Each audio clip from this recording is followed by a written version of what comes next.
Wire ni. Wire tak ada. Kuat. Bismillahirrahmanirrahim. Assalamualaikum warahmatullahi wabarakatuh. Kita mulakan kuliah kita pada malam ini membaca Al-Quran Al-Fatihah. A'udzubillahi minasyaitonirrajim. Bismillahirrahmanirrahim. Alhamdulillahi rabbil alamin. Ar-Rahmanir-Rahim. Maliki yawmiddin. Iyyaka na'budu wa iyyaka nasta'in. Ihdinas siratal mustaqim. Siratal ladzina an'amta 'alaihim ghairil maghdubi 'alaihim waladdallin. Amin. Alhamdulillahilladzi kana bi'ibadihi khabiran basira. Tabarakalladzi ja'ala fis sama'i burujan wa ja'ala fiha sirajan wa qamaran munira. Asyhadu an la ilaha illallah wa asyhadu anna Muhammadan 'abduhu wa rasuluh alladzi ba'atsahu bil haqqi basyiran wa nazira wa da'iyan ila al haqqi bi iznihi wa sirajan munira. Allahumma shalli 'alaihi wa 'ala alihi wa sahbihi wa sallam tasliman katsira. Amma ba'du. Qala Allah Ta'ala fi kitabihil aziz. A'udzu billahi minasyaitonir rajim. Ya ayyuhallazina amanu taqullaha haqqa tuqatih wa la tamutunna illa wa antum muslimun. Wahai orang-orang yang beriman, bertakwalah kepada Allah dengan sebenar-benar takwa dan janganlah sekali-kali kamu mati melainkan dalam keadaan beragama Islam. Wa qala Allah Ta'ala aidan fil Qur'anil azim. Ya ayyuhallazina amanu taqullaha wa qulu qawlan sadida yuslih lakum a'malakum wa yaghfir lakum dhunubakum wa man yuti'illaha wa rasulahu faqad faza fawzan 'azima. Wahai orang-orang yang beriman, bertakwalah kepada Allah dan berkatalah dengan perkataan yang baik-baik, dengan perkataan yang benar. Yuslih lakum a'malakum, nescaya Allah akan mengelokkan, akan membantu mengelokkan amalan kamu. Wa yaghfir lakum dhunubakum, dan Allah akan mengampunkan dosa-dosa kamu. Wa may yuti'illaha wa rasulahu, siapa-siapa yang mentaati Allah dan juga Rasulnya, faqad faza fawzan 'azima, sesungguhnya dia mendapat kemenangan yang besar. Shadaqallahul azim. Yang saya hormati seluruh ahli kuasa masjid, tuan-tuan dan puan muslimin muslimat, ibu ayah yang dirahmati Allah sekalian. Pertama dan selamanya, marilah sama-sama kita memanjatkan setinggi-tinggi syukur kita kepada Allah Subhanahu wa taala atas izin dan inayahnya serta taufik hidayah dan hidayahnya. Alhamdulillah kita diizinkan oleh Allah untuk istiqamah, hadir ke masjid, solat berjemaah, kemudian turut Allah pilih kita untuk menjadi tetamu dalam majlis ilmu, majlis tazkirah. Semuanya itu layak untuk kita bersyukur kepada Allah Subhanahu wa taala. Dalam ramai-ramai orang, Allah Subhanahu wa taala pilih kita. Allah Subhanahu wa taala lapangkan masa kita. Allah Subhanahu wa taala izinkan kita. Allah memudahkan kita.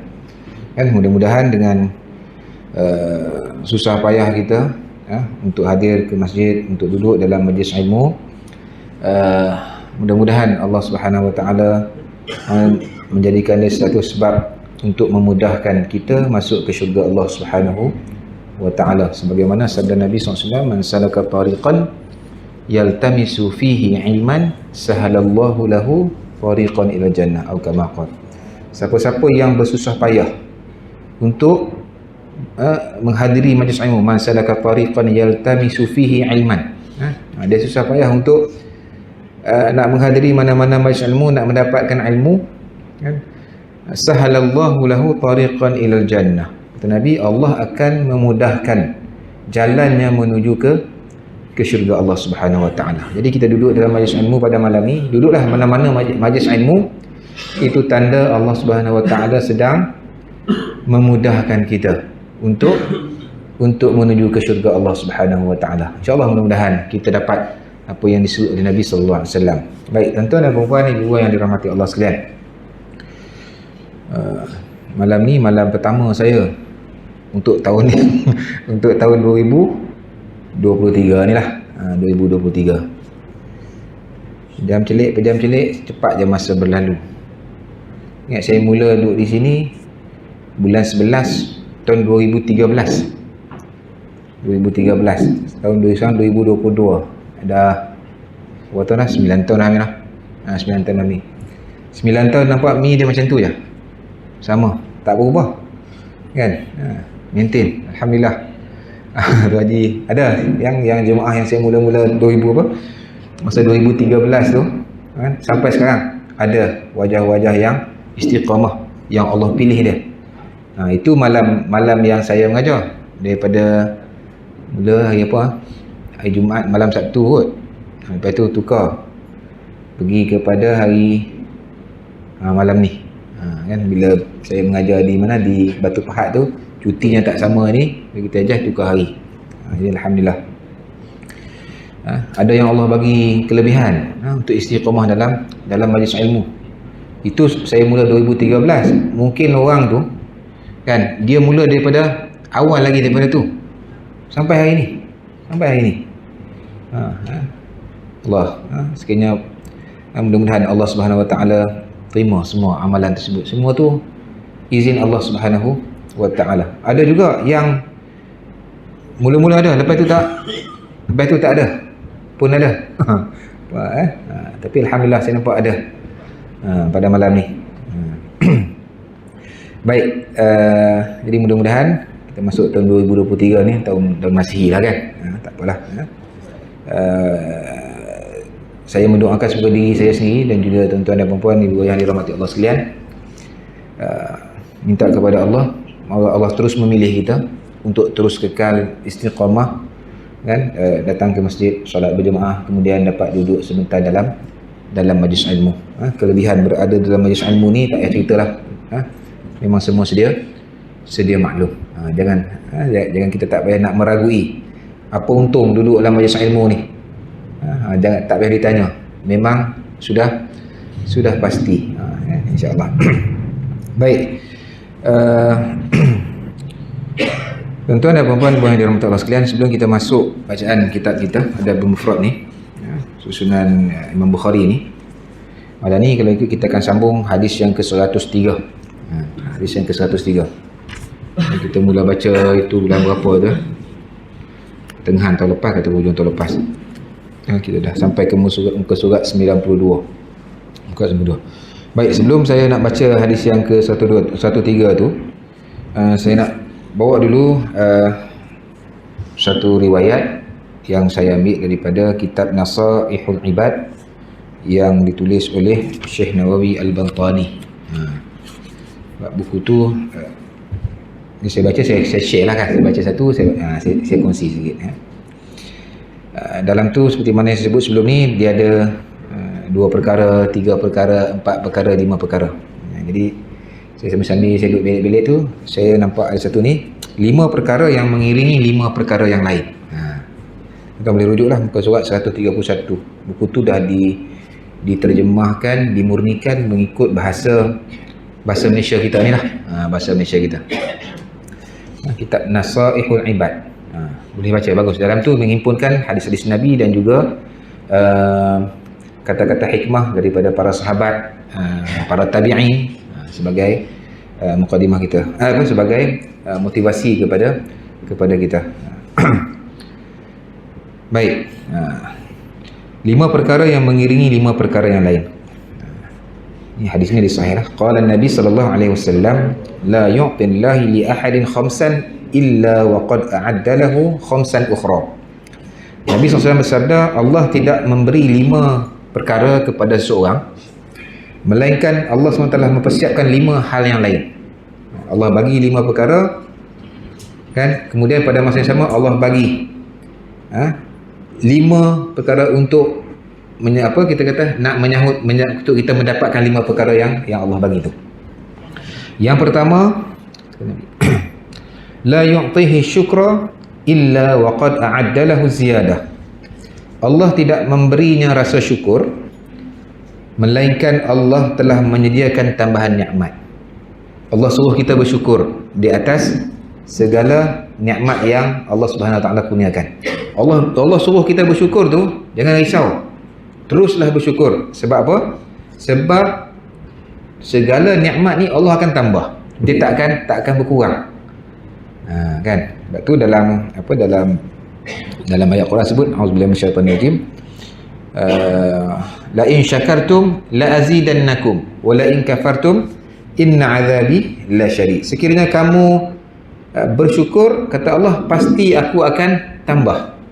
Jadi tak perlu risau. Tugas kita hanya bersyukur kepada Allah Subhanahu wa taala.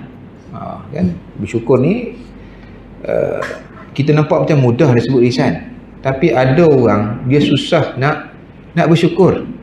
Mungkin kita yang biasa kan, mudah-mudahan kan kita termasuk orang yang mudah untuk bersyukur kepada Allah. Kita rasa benda ni alah biasa ustaz bersyukur, alhamdulillah. Tapi ada di luar sana yang dia susah nak bersyukur. Nak sebut bersyukur dengan lisan, paling-paling orang bersyukur dengan lisan, alhamdulillah pun berat nak keluar daripada mulut. Nak sebut alhamdulillah tu bukan orang yang biasa sebut dia nampak mudahnya. Betul, pasal kita dah biasa. Tapi ada orang dia susah nak sebut alhamdulillah, nak keluar daripada mulut dia perkataan alhamdulillah tu susah. Sedangkan dia menikmati banyak nikmat yang Allah Subhanahu wa taala kurniakan kepada kita. Jadi ini sebagai peringatan lah kepada kita, kan, khususnya kepada diri sendiri. Kod saya pun termasuk dalam orang yang bila menggunakan, menikmati nikmat yang Allah bagi pada kita ni, kita terlupa nak bersyukur, kan. Kita biasa sebut masa syukur ni paling banyak masa bila adhan, masa makan lepas makan tu kan. Kalau lepas makan kenyang pun tak boleh sebut alhamdulillah, tu kira berat lah. Tapi biasa kita ni lepas makan kan, makan kenyang alhamdulillah, itu biasa tu. Tapi kalau lepas makan kenyang pun tak boleh nak sebut alhamdulillah, tu berat kan. Sebab banyak lagi nikmat lain yang kita terlupa nak bersyukur, kan. Masuklah saya sendirilah, senang cerita, kita bangun pagi-pagi mata boleh lihat. Ada kita bersyukur dengan mata kita boleh melihat. Kalau baru ada contoh, kita bangun pagi-pagi, kita boleh bangun dengan elok, kan. Sedar-sedar tu boleh bangun tu, boleh duduk elok, badan tak sakit. Adakah kita menyebut alhamdulillah hari ni aku bangun sihat? Ada yang buat, tapi ada yang tak buat. Masuklah saya sendiri, mungkinlah masuklah. Ada masa kita teringat, sebab tu bila kita diberi peringatan, kita ingatlah kan, betul tak? Kita teringatlah. Kalau tak diberi peringatan, kita terlupa nak buat. Bukanlah kita sengaja tak nak bersyukur, tapi kita terlupa. Kita terlupa banyak nikmat, kan. Boleh bangun pagi, kan. Banyaklah kalau nak kira hitung nikmat Allah ni, kan. Banyak. Mata boleh melihat, telinga kita masih boleh mendengar dan sebagainya, kan. Mulut kita boleh berkata-kata, tangan kita masih boleh mencapai, memegang, kaki kita boleh melangkah, kan. Kita kena bersyukur. Jangan risau. Sebab apa? Sebab sebagaimana kamu bersyukur, Allah akan tambah lagi. Allah akan tambah. Itu yang pertama. Yang kedua, wala yu'tihi ad-du'a illa waqad a'adda lahu al-istijabah. Allah tidak memberinya kesempatan berdoa, melainkan dia telah menyediakan pengabulan doa. Allah suruh kita berdoa. Berdoalah, jangan risau. Sebab Allah akan memakbulkan. Ud'uni astajib lakum. Disokong dia Al-Quran. Ud'uni astajib lakum. Kata Allah, kamu mintalah kepada aku, nescaya aku akan makbul. Ini kita tengok, kan. Masuklah saya bila baca ni, saya seronok tengok diri kita sendirilah. Tuan-tuan jangan ingat yang maksud ustaz kat depan ni, ustaz ni perfect, buat semua benda. Tak. Bila kita baca perkataan ni, dia akan jadi tazkirah kepada diri kita. Kita biasa berdoa waktu lepas sembahyang, alhamdulillah lah, kan. Lepas sembahyang ada juga, tak tahu lah kalau masa saya sebutlah masa saya lah muda-muda dulu, kan. Kadang lepas sembahyang pun tak baca doa, bagi salam tu orang Kedah kata terus cunggit lah, terus bangun. Ini dah umur dah 40 lebih dan ni, kan, barulah lepas sembahyang tu doa elok, kan. Kalau tidak, kita tak berdoa. Bila kita berdoa masa bila lagi? Masa makan. Sedangkan banyak ruang untuk kita berdoa. Kita boleh minta apa saja dengan Allah Subhanahu Wa Taala. Jangan risau. Sebab apa? Allah kata apa? Dia kata apa? Dia akan memakbulkan. Minta, jangan risau. Cara Allah nak makbulkan tu terpulang kepada Allah Subhanahu Wa Taala. Yang ketiga, wala yu'tihi al-istighfar illa wa qad a'addalahu ghufran. Allah tidak memberinya kesempatan untuk memohon keampunan melainkan dia telah menyediakannya pintu keampunan. Allah buka pintu keampunan seluas-luasnya. Dosa kita banyak mana pun jangan risau. Mintalah ampun kepada Allah. Pintu keampunan Allah itu sangat luas. Sebab tu dalam satu hadis riwayat Abu Hurairah an Nabi sallallahu alaihi wasallam qala law akhta'tum hatta tablugha khatayakumus sama summa tubtum lataba alaikum. Daripada Abu Hurairah, beliau bersabda, andaikan kamu membuat kesalahan sehingga kesalahan tu banyak mana? Sampai ke langit. Sampai ke langit. Khatayakumus sama, sampai ke langit. Maknanya apa? Banyak. Kemudian kamu bertaubat. Nescaya Allah akan menerima taubatmu. Hadis riwayat Ibnu Majah. Kan? Kadang-kadang kita ni ya Allah terima tak dosa-dosa aku ni. Jangan risau sebab pintu taubat, pintu keampunan di sisi Allah Subhanahu Wa Taala ni sangat luas. Cuma kita sahaja kadang-kadang terlupa, cuai, ego, rasa macam kita tak ada buat dosa sehingga kita lupa minta ampun kepada Allah Subhanahu Wa Taala. Kemudian yang keempat, wala yu'tihi taubah illa wa qad a'addalahu maqbul. Allah tidak memberinya kesempatan bertaubat melainkan dia telah menyediakan baginya pintu penerimaan. Yang tadi itu pintu keampunan. Mintalah dosa tinggi mana pun, minta ampun kepada Allah, nescaya Allah akan ampunkan. Yang keempat ni, ambil kesempatan untuk bertaubat.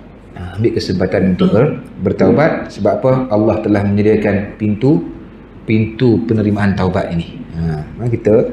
Kita ni manusia biasa ni kadang tak boleh lari daripada melakukan dosa kan. Jadi pintu taubat tu sendiri terbuka. Dan yang kelima, wala yu'tihi sadaqah illa wa qad a'addalahu taqabbala. Allah SWT tidak memberinya kesempatan untuk bersedekah melainkan dia telah menyediakan baginya orang yang menerima sedekah tersebut. Jangan kita cakap tak ada lah, tak, semua dah kaya ya, tak, akan ada orang yang memerlukan untuk kita bersedekah. Maknanya peluang sedekah ni dia sentiasa terbuka. Kok lama kita bangun bagi-bagi, kita rasa tak ada siapa nak bagi, kan tak ada tempat dah nak bagi sedekah. Tidak, jangan risau, akan ada orang yang layak untuk menerima sedekah. Mungkin kalau bukan orang, mungkin ada tempat-tempat pengajian, kan, kanak-kanak, budak-budak sekolah dan sebagainya. Macam-macam. Mana peluang untuk untuk kita memberi sedekah tu Allah buka. Memang akan ada. Cuma kita sahaja nak bagi ataupun tak bagi, nak ambil kesempatan bersedekah ataupun tidak. Jadi sedekah ni diri kita sendirilah. Kadang-kadang ada juga orang duduk mempertikaikan orang kan. Duduk tengok orang ni sedekah, tak sedekah, orang ni tak sedekah kan. Kadang kita nampak dia ni duit banyak, tak sedekah pun kat masjid. Jangan tuduh itu. Mungkin dia bagi kat masjid lain, ataupun dia ada bagi dekat orang lain kan. Kita nampak dia tu macam ikut, mungkin dia ada bagi pada orang lain. Sebab tu bila kita belajar bab ni, untuk memperingati diri kita sendiri, biar kita jadi orang yang pemurah, orang yang mudah bersedekah. Ada juga orang ni suka tengok kan, bagi RM2 dekat masjid ni setiap kali. Mungkin dia bagi kat masjid ni RM2, dekat tempat lain dia bagi lebih. Wallahu a'lam. Jadi kita jangan menuduh. Yang penting kita untuk jadi jangan risau. Itu yang disebut oleh lewat ni 5 perkara yang mengelilingi 5 perkara yang ini. Wallahu a'lam. Baik, kita baca, kita sambung. Kitab kita berkaitan dengan kita sambung minggu lepas tak ada, 2 minggu sebelum tu kita dah masuk sikit tentang bab berkaitan dengan jiran.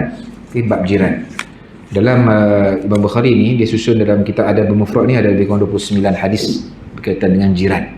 Kita baca, kita tak perlu hurai banyak-banyak kan, sebab benda ni saya rasa dia lebih kepada tazkirah, peringatan.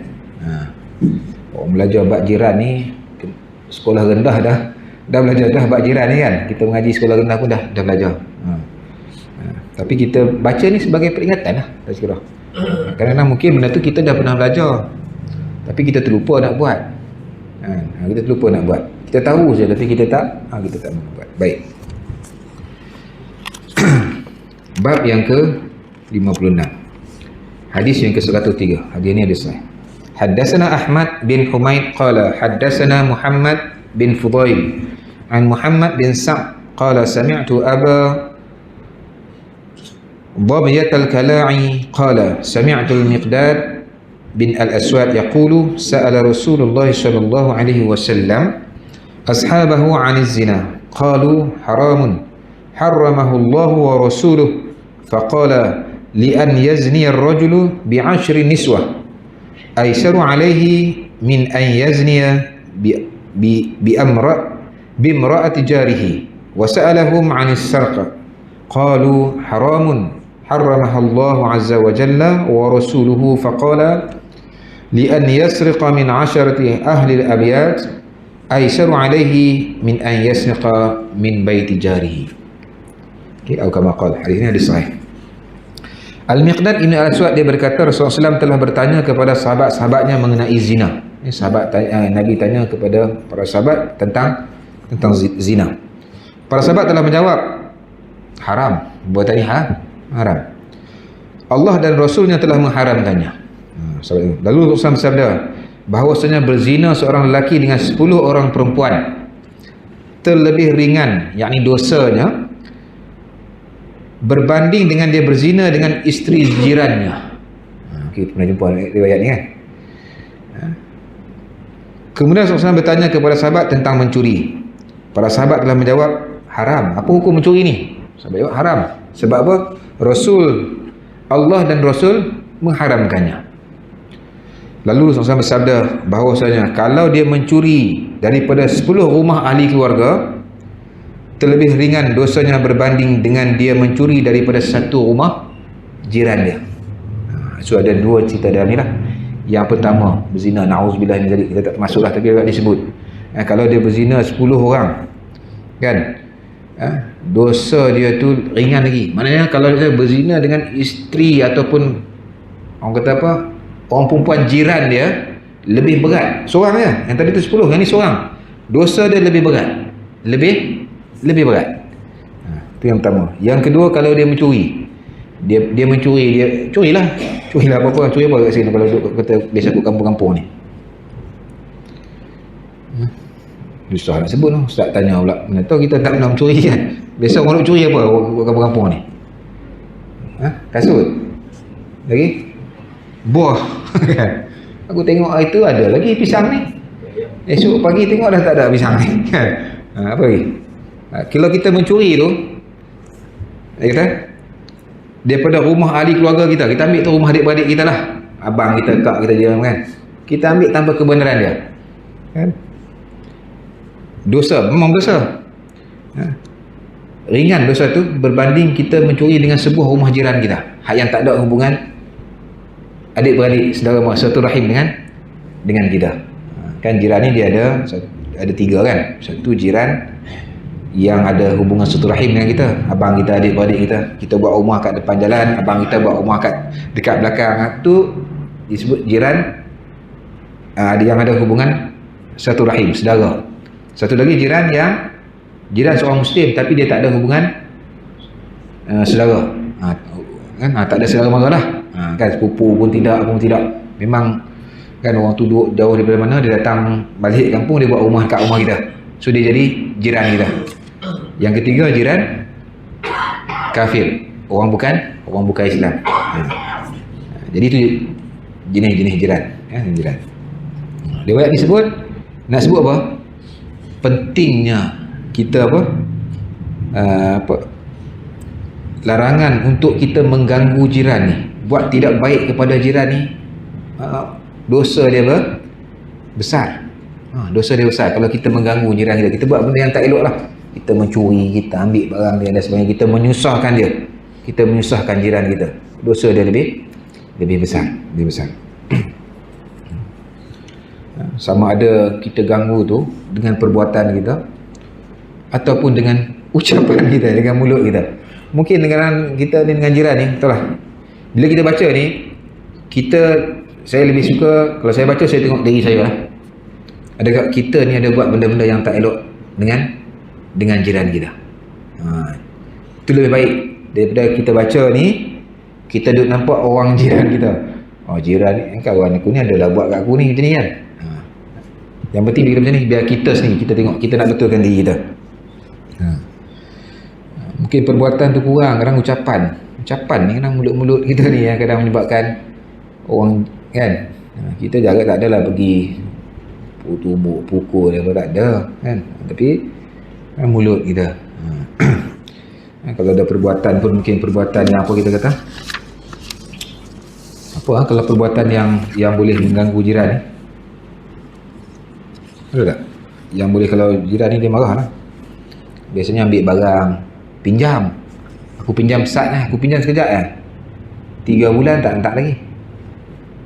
Satu, kemudian kita pinjam barang, dia bagi elok, duduk kat kita rosak, kemudian dia minta ganti, kita tak nak ganti. Itu antara benda-benda yang menyebabkan hubungan kita dengan jiran ni, mari kita menyusahkan dia lah, kita menyusahkan dia. Kita kena ingat kita kena ni, supaya apa? Sebab apa? Sebab dosa dia besar, dosa dia lebih besar. Sebab ada orang dia ambil tak kisah ni, ada orang memang saya tak tahu lah, mudah-mudahan kita tak termasuk dalam tu lah, dia ni tak kisah, dia ikut kepala dia kan. Dia ikut, dia rasa dia je betul, orang lain semua salah. Itu masalah. Mudah-mudahan kita bila kita baca bab ni, kita rusuluh, kita reflect, kita muhasabah diri kita. Kalau ada, ubahlah. Kalau kita ada buat kesalahan, minta maaf, minta ampun. Kehidupan kita ada macam ni lah kan. Kata apa, kita ni bukan sempurna kan, manusia ni tak lari daripada buat silap, khata' wan nisyan, buat silap dan juga lupa. Itu kita, termasuklah saya pun kan, termasuk yang dekat ni sama lah. Kita banyak buat silap kan. Bila kita diberi peringatan, bila kita dengar tentang ini, kita ada buat silap, bertaubat kepada Allah, minta ampun kepada Allah, kita betulkan, taubatlah. Taubat pun kita biasa dengar kan, taubat, bukan taubat. Taubat satu kan, taubatan nasuha. Taubat nasuha ni dia ada, kalau dosa tu berkaitan dengan diri kita sahaja, dia ada 3 syarat. Dia ada 3. Kalau dia berkait dengan orang, dia tambah 4, dia tambah 1 lagi. Yang pertama apa dia? Apa syarat taubat yang pertama? Yang pertama, kita tak buat lah, kita meninggalkan perbuatan tersebut. Mungkin kita sebelum ni jenis buat dosa lah kan, jenis menyusahkan orang. Kalau buat kontak jiran ni, kita jenis ambil barang, pinjam kan. Memanglah dia bagi izin ambil daun pandan tu kan, bila dia dah lama dah, masa mak dia, sekarang ni mak dia pun dah meninggal, anak dia ambil alih, kita duk pegang apa masa mak dia bagi dulu kan. Mungkin kita buat silap benda tu, mungkin anak dia tak tahu dan sebagainya kan, kita tahu dia tak bagi, contoh-contoh dosa-dosa lah. Yang pertama, kita jangan buat lagi. Itu syarat pertama. Syarat yang kedua, kita menyesali di atas perbuatan maksiat tersebut. Kita menyesal sungguh-sungguh lah, Yang ketiga apa? Yang ketiga, kita berazam untuk tidak melakukan lagi. Kita berazam, itu selesai untuk perbuatan kita. Kita berazam. Cuma kadang kita, ialah manusia ni kan, berazam dah ni, tinggal tengok buat lagi, tak pernah taubat lagi. Sebab kita dah baca tadi kan, pintu taubat ni sentiasa terbuka. Kemudian kalau kita melibatkan orang, kalau dosa kita tu melibatkan orang lain, yang keempat ni, kena minta ampun, kena pergi minta maaf. Kena pergi minta maaf. Mungkin kita ada buat salah kat dia, kita ada mengata dia, mengumpat ke, fitnah ke sebagainya, kita ada fitnah dia. Sebabkan fitnah mulut kita ni, dia mendapat malu, contoh kan, malu, jadi kita ada dosa dengan dia. Kena tambah lagi 1, jadi 4. Jadi kita baca tentang ni, kita tengok balik, kalau kita ada buat, kita bertaubat kepada Allah Subhanahu wa Ta'ala. Baik, itu hadis yang ke 103. Kita masuk bab yang ke 57, masih lagi berkaitan dengan jiran. Bab yabda'u bil jari. Bab pada menyatakan memulai dengan jiran. Hadis 104. Haddatsana Muhammad bin Minhal qala haddatsana Yazid bin Zurai' qala haddatsana Umar bin Muhammad an abihi an Ibn Umar radhiyallahu anhu qala qala Rasulullah sallallahu alaihi wasallam ma dzala Jibril yusini bil jari hatta zanantu annahu sayuwarrisuhu. Daripada Ibn Umar radhiyallahu anhu, dia telah berkata, telah bersabda SAW, sentiasalah Jibril berpesan, yakni berwasiat kepadaku tentang hak jiran, sehingga mana kata Nabi, aku mengira ia akan memberikan hak waris kepada jirannya. Maknanya Jibril selalu pesan kan, pesan buat baik dengan jiran, buat baik dengan jiran, bagi apa semua kan. Nabi kata seolah-olah macam apa, jiran ni layak mendapat hak waris. Maknanya rasa macam tu. Dia hadis yang kita baca dah dulu, yang mula-mula tu. Dia sebut tentang hadis ke-101 tu. Saya dah huraikan. Hadis ke-101 tu cerita sama. Cerita tentang Nabi rasa macam apa, riwayat yang lain tapi Nabi sebut suruhan, pesanan Jibril supaya menjaga hak jiran ni. Nabi rasa seolah macam jiran ni rasa sangat dekat dengan kita. Mana dia seolah macam layak untuk mendapat harta pusaka. Harta pusaka sampai begitu sekali. Maknanya pentinglah kita nak kena menjaga jiran kita ni. Baik, hadis yang ke-15. Haddatsana Muhammad bin Salam qala akhbarana Sufyan bin Uyainah an Dawud bin Syabur wa Abi Ismail an Mujahid an Abdullah bin Umar annahu zubihat lahu syat faja'ala yaqulu li ghulamihi ahdaita li jarina al-yahudi sami'tu Rasulullah sallallahu alaihi wasallam yaqulu ma zala Jibril yusini bil jari hatta zanantu annahu sayuwarrisuhu. Dia cerita benda yang sama, tapi di hujung tu Nabi sebut tentang waris juga. Kita baca maksudnya. Daripada Abdullah bin Umar radhiyallahu anhu bahawasanya telah disembelih seekor kambing untuknya. Abdullah bin Umar radhiyallahu anhu bahawasanya telah disembelih seekor kambing untuknya. Lalu dia berkata kepada pembantunya, sudahkah engkau berikan kepada jiran kita orang Yahudi tu? Bagi apa? Bagi kami lah kan. Ibn Umar dia bila disembelih kambing, so sebahagian daripada kambing tu dia tanya kepada yang bantu dia tu, ada bagi tak sebahagian kepada orang Yahudi? Dua kali dia tanya, sudahkah engkau berikan kepada jiran kita orang Yahudi tu? Sebab apa dia kata, aku telah mendengar Rasulullah SAW bersabda, sentiasalah Jibril berpesan kepadaku tentang hak jiran, sehingga aku mengira ia, yakni Jibril, akan memberikan hak waris kepadanya, kepada jiran. Cerita yang sama berkaitan dengan jiran tu Nabi rasa macam tu. Sebab tu Nabi Ibn Umar kata Nabi pesan kan. Bila Ibn Umar dengar tu, maknanya sangat penting untuk kita menjaga jiran kita ni, hak jiran kita ni. Sehingga kan orang bukan Islam pun kita kena ambil berat kan. Kena ambil berat.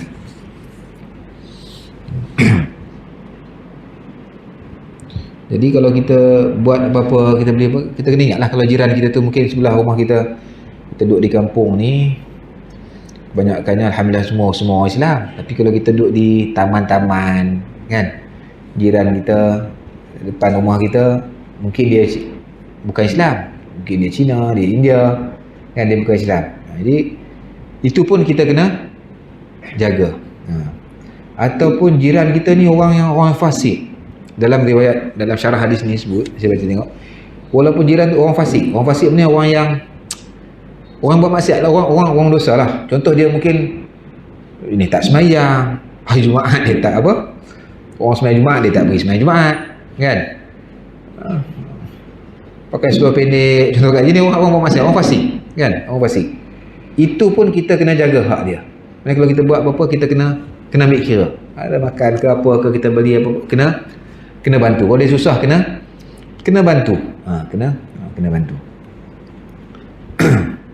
Sebab apa, bila kita bantu ni, dalam syarah sebut, bila kita saling bantu, yalah, kalau kita dia sebut mana bukanlah mesti kambing, bagilah apa-apa saja kan. Bagilah apa-apa. Kan? Dia boleh menimbulkan perasaan kasih sayang, kan, belas kasihan sesama jiran. Itu fitrah kita tak. Ya, kalau kita duduk di rumah, jiran kita dia dah balik kampung, pergi mana, pergilah berjalan, pergi Kelantan ke, pergi mana, pergi mana, dia balik, dia bawa bagi kat kita kopok leko. Dia beli kopok leko kan, dia boleh bagi kita rasa macam mana? Kau rasa tak suka, rasa meluat, rasa benci, rasa marah? Tak. Fitrahnya dia akan rasa, rasa seronok. Dia pergi jauh-jauh ingat kat aku, ingat kan, ingat. Sebab apa? Itu perasaan tu dia akan timbul. Fitrahnya macam tu. Tapi kalau kita dah rasa macam orang bagi kita rasa nak marah, tu kena cek balik lah. Ada juga mungkin kan, ini sajalah ni, nak ambil hati aku ke apa ke, hutang tak bayar kan. Itu lain-lain. Tapi biasanya kita akan rasa seronok. Manusia yang normal, kita dia akan rasa seronok bila orang bagi hadiah. Orang bagi hadiah memang seronok kan. Dia tak perlu banyak, tak perlu mahal, tak perlu besar, tak penting bagi. Sedangkan kelebihan tu kepada orang yang memberi kan. Orang yang menerima ni perasaan dia tu lebih seronok kan. Kita yang memberi ni sebenarnya kita akan lagi lebih seronok. Lebih seronok. Baik, hidup ni macam tu lah, tak? Hidup kita tadi ni kan, hidup kita itulah memberi menerima. Kita kehidupan seharian kita ni, kita banyak apa? Banyak menerima ke banyak memberi? Kan? Kita tengok diri kita lah. Saya tengok diri saya sendiri kan. Bangun pagi, daripada pagi tadi sampai sekarang ni, kita ni banyak terima ke banyak bagi? Yang paling bagus ni adalah yang banyak memberi, yang paling banyak memberi. Kita semua sedia maklum. Baik, sebab bila kita bagi, dia akan menimbulkan kasih sayang. Yakinlah, saya yakin bila kita bagi kat seorang, suatu hari bila dia bergerak, dia akan teringat kat kita. Dia akan teringat pula, dulu kan ustaz dia balik Kedah, dia bagilah kan perencah apa-apa kan. So yakinlah suatu hari dia akan balas. Jiran yang betul-betul faham, dia akan balas kan, dia akan balas. Mungkin kita bagi kat dia berai pulut, tapi dia angkat kat kita pulut yang dah siap masak kan, ataupun dia pergi dia akan balas. Ini semua saya ingat kita semua biasa lalui kot. Biasa lalui. Dan ini saya sangat yakin. Tambah pula kalau kita bagi bekas. Bekas tu bekas yang kita kata apa, dia pun tahu kena balas balik lah. Tapi kalau kita bagi Tupperware yang kita makan dekat kedai yang tu pakai buang tu kan, ataupun polystyrene tu, mungkin dia ambil tak ni lah. Tapi kalau kita bagi bekas yang bekas ni elok ni, takkan nak bagi balik kosong kan, mesti dia akan bagi. Orang yang normal dia akan balas balik, tak kisah apa-apa. Sedangkan kita bagi bekas tu bukan nak suruh dia balas pun tak kan, kita bagi pun kita bagilah kan. Tapi orang yang normal, yang faham tentang tanggungjawab dia dengan jiran dia akan buat balik kebaikan yang kita bagi, pasti kita akan dapat kebaikan balik. Kan, kalau kita bagi keburukan, fitrahnya kita akan dapat keburukan. Kalau kita bagi kejahatan, kita akan dapat kejahatan.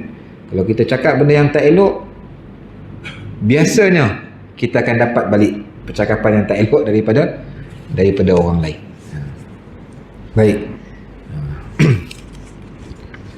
Hadis yang ke-106. Haddatsana Muhammad bin Salam qala akhbarana Abdul Wahhab Al-Thaqafi qala sami'tu Yahya bin Sa'id yaqulu haddatsani Abu Bakar anna Amrah haddatsathu annaha sami'at Aisyah radhiyallahu anha taqulu sami'tu Rasulullah sallallahu alaihi wasallam yaqulu ma zala Jibril yusini bil jari hatta zanantu annahu la yuwarrisuhu. Aisyah radhiyallahu anha berkata, aku telah mendengar Rasulullah bersabda, sentiasalah Jibril berpesan kepadaku tentang hak jiran, sehingga aku mengira yakni Jibril akan memberikan hak waris kepadanya. Maknanya riwayat ni dia sahih. Cumanya cerita benda yang sama, tentang perasaan Nabi kan, yang disebut tadi, yang rasa macam jiran ni masalah macam hubungan satu yang dekat, sehingga layak dapat harta pusaka. Dalam riwayat yang lain. Baik. Bab yang ke-50 8. Bab yahdi ila aqrabihim baban. Bab pada menyatakan pemberian kepada jiran yang terdekat. Ya, jiran ni kalau secara umumnya dia ada dua lah, jiran dekat, jiran jauh, kan? Yang dekat tadi, yang bagi 3 tadi lah, saudara mara kita. Yang jauh pun sama juga, saudara mara kita. Kemudian jiran muslim yang bukan saudara mara, dan juga jiran orang kafir. Nanti kita akan baca riwayat-riwayat lain lagi. Saya tak nak ulang, kan kita dah pernah jumpa kan 40 setiap penjuru tu, 40 semua. Dia ni jiran dekat lah dalam konteks kalau kita secara individu, kita dengan orang Indonesia kan, kita tak sebutlah jiran. Tapi kalau Malaysia dengan Indonesia, dia akan sebut negara jiran, sebab konteks yang besar lah. Negeri jiran maksudnya apa? Melaka, contohlah Melaka dengan Johor, Negeri Sembilan, betul tak? Betul kan? Melaka, faham maksud tak? Faham? Faham jauh sikit kot. Biasa orang sebut berjiran Johor, Negeri Sembilan. Okay. Kedah dia berjiran dengan, dia tak sebut Melaka kan, walaupun duduk di Malaysia, dia tak sebut negeri jiran tu. Negeri jiran dia Perlis, Perak, Pulau Pinang. Jiran dalam konteks yang besar, ikut macam kita di kampung ni, kampung jiran kalau kampung jiran kita mana kampung jiran. Kalau sini kampung apa ni? Kuala Sungai Baru. Kampung Guan. Lagi Pematang kot. Saya pun tak ingat tak apa kampung-kampung ni kan. Itu kampung-kampung jiran. Kalau kita lah individu, rumah kita, rumah sebelah, rumah yang paling dekat. Saya duduk Masjid Tanah. Rumah saya kontak rumah. Saya kata, rumah mi jiran saya. Tak boleh pasal jauh, tak kena, tak kena tu. Ya? Jadi sebut sini bab pemberian kepada jiran yang terdekat. Haddatsana Hajjaj bin Minhal qala haddatsana Syu'bah qala akhbarani Abu Imran qala sami'tu Talhah an Aisyah radhiyallahu anha qalat qultu ya Rasulullah innali jaraini fa ila ayyihima uhdiya qala ila aqrabihima minka baban. Daripada Aisyah radhiyallahu anha, dia telah berkata, aku telah berkata kepada Rasulullah SAW, wahai Rasulullah, sesungguhnya bagiku ada 2 jiran. Aisyah kata Nabi ada 2. Maka kepada siapakah antara keduanya yang perlu aku bagi hadiah? Nak bagi ni. Dua tu bagaimana? Rasulullah SAW bersabda, kepada jiran yang pintu rumahnya paling dekat dengan rumah kamu. Ila aqra bihima minka baban. Bagi rumah pintu yang paling dekat dengan rumah kita. Saya baca hadis yang selepas ni, dia cerita benda yang sama, ya.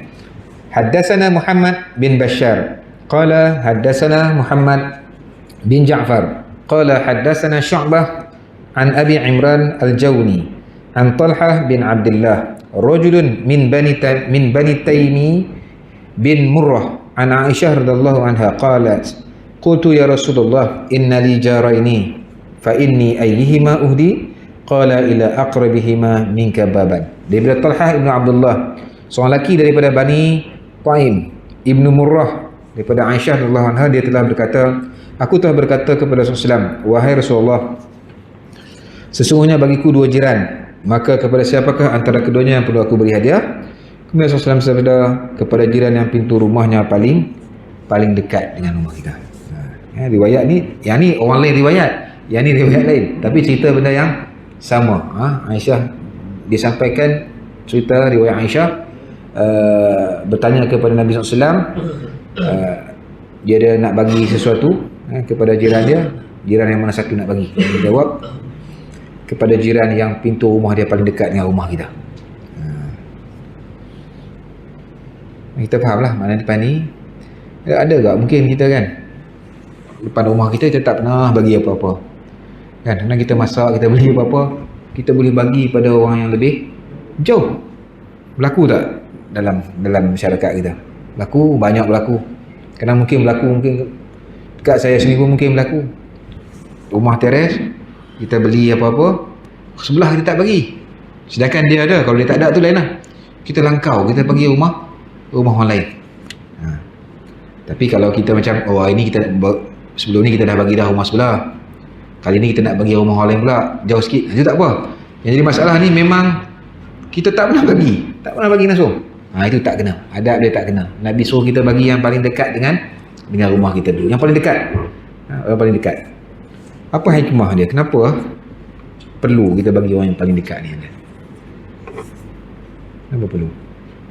Sebab kalau berlaku apa-apa pada kita, yang dekat tu lah datang dulu, kan? Yang dekat tu datang dulu. Time kecemasan, rumah kita terbakar, contohlah rumah kita terbakar kan, auzubillah lah, katalah berlaku macam tu, rumah kita kena masuk curi dan sebagainya. Siapa yang paling dekat akan sampai, akan bantu kita tu? Hak paling dekat lah, jiran yang paling dekat. Tapi bila bab makan, bab kita nak bagi apa-apa, kita terlupa, kita abaikan, kita tinggalkan.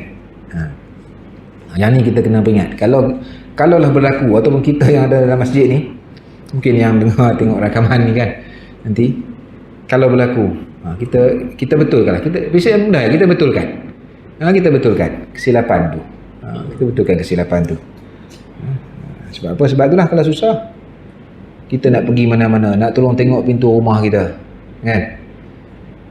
Mana paling cepat sampai? Dia dekat lah. Kalau 3-40 pintu dah jauh kita duduk bagi, kan? Kalau berlaku apa-apa, dia tak nampak pun apa berlaku kat rumah kita, kan? Jadi tu antara kelebihan selain daripada yang diajar oleh Nabi SAW. Kita ambil pengajaran ni, penting ni, kerana ni benda ni berlaku, kan? Berlaku, dia bergaduh masa muka, gaduh dengan jiran ni macam-macam tak. Sebab pasu bunga, sebab kucing, bela ayam, kan? Duduk taman bela ayam, pening ni, bela ayam dalam rumah tu, dalam rumah kan? Kemudian depan ada ruang sikit, dia kepung-kepung, dia bubuh pakai, aku suka dia, kan? Tanam pokok, masa kecil tak apa, bila dah besar, pokok tu dah masuk, kan? Daun sebagainya. Tu punca-punca bergaduh lah, semua tu punca-punca bergaduh. Dia bila tu ujian lah, ujian dalam hidup berjiran ni pun ada, kan? Ujian tidak semudah tu. Masa kita beli rumah, anak kecil, okey, cantik, seronok. Bila anak dah besar, macam-macam lah, kan? Dulu anak tak ada motor, sekarang anak dah ada motor, jiran sebelah mah dah ada motor. Bawa motor tak apa lagi, dia boleh repair motor dalam rumah dia tu, duduk rumah taman, repair motor. Dia bila kita repair motor ni, apa kita kena, apa masalah dia? Repair tak apa, masa nak test tu, kan? Dia repair, rosak enjin, mesti dia akan ingat, takkan dia nak dia tolak pergi, dia akan start kat tempat lain, tak? Dia akan start dalam rumah tu. Cuba tuan bayangkan, rumah teres satu tingkat, dia buat repair motor, repair basikal tak bagi, pasal dia tak bunyi, dia tak bising, kadang dia pasang, dia beli TV, kan, set karaoke, buka kuat-kuat, rumah taman ni dia bunyi, dia dengar bunyi guli sebelah budak main pun dengar, tambah pula kalau buka sound yang kuat-kuat tu. Ada orang dia tak faham, ada ni saya sebut ni, benda ni benda berlaku, dia tak faham, dia tak faham. Oh, saya tengok benda ni berlaku, saya sebut ni belum depan berlaku yang kita nampak, bukan cerita buat contoh, tak, memang benda ni berlaku. Repair motor, ada repair kereta lagi teruk tak? Kalau duduk rumah taman ni, rumah kampung pun sama lah, dia repair kereta, kemudian kereta tu tak boleh repair, tahu tak? Dia repair kereta tu tak boleh di repair lah, so dia akan biar terbengkalai, biar situ depan rumah orang, ganggu dia jalan dan sebagainya. Ini semua benda-benda yang boleh ada menimbulkan masalah kita dengan jiran. Kalau rumah taman ni ambil parking, dia tengok kan, dia ni pakai motor je, tak apalah, jangan Ambil mudah itu kalau nak pakai kena minta izin. Minta izin. Tanam pokok apa ya, renovate rumah, macam-macam lah. Banyak kalau kita nak cerita benda-benda yang boleh mendatangkan masalah kita dengan jiran ni. Renovate rumah. Kita duduk kampung tak apalah, rumah kita sebuah-sebuah ikut suka kita nak tebuk, nak ketuk apa kan. Tapi kalau duduk rumah taman ni tak boleh. Ada orang dia tak kisah. Yang penting aku buat kan. Dalam dengan majlis pun tak minta tak. Dia buat. Tambah pula ada tengah rumah yang jenis semua kongsi. Tiang apa? Tiang rumah kongsi. Pagar rumah pun kongsi. Kan? Tapi bila dia renovate, dia cat rumah, dia buat itu macam tiang dia seorang.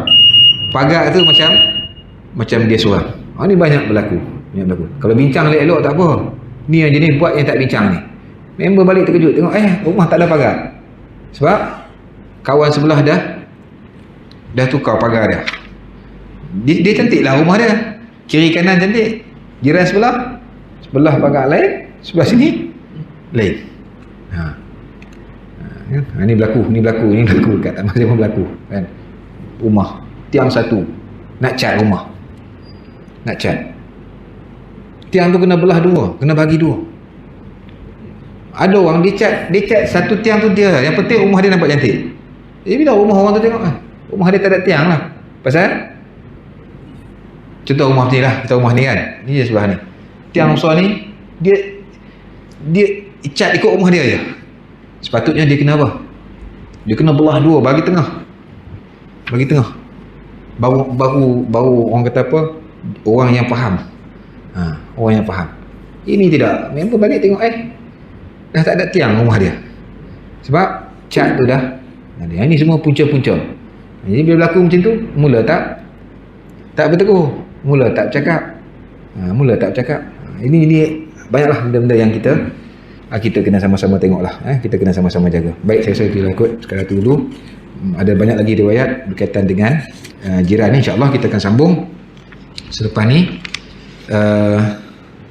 Tadi saya berhenti kat mana tadi tu? Ada apa?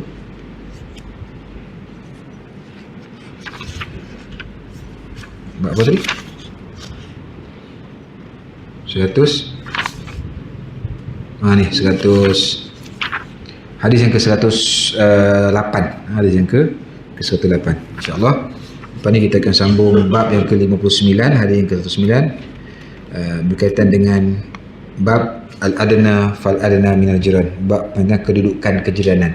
Kita akan baca riwayat yang ke-40 ni. Kita akan baca riwayat tu insyaAllah.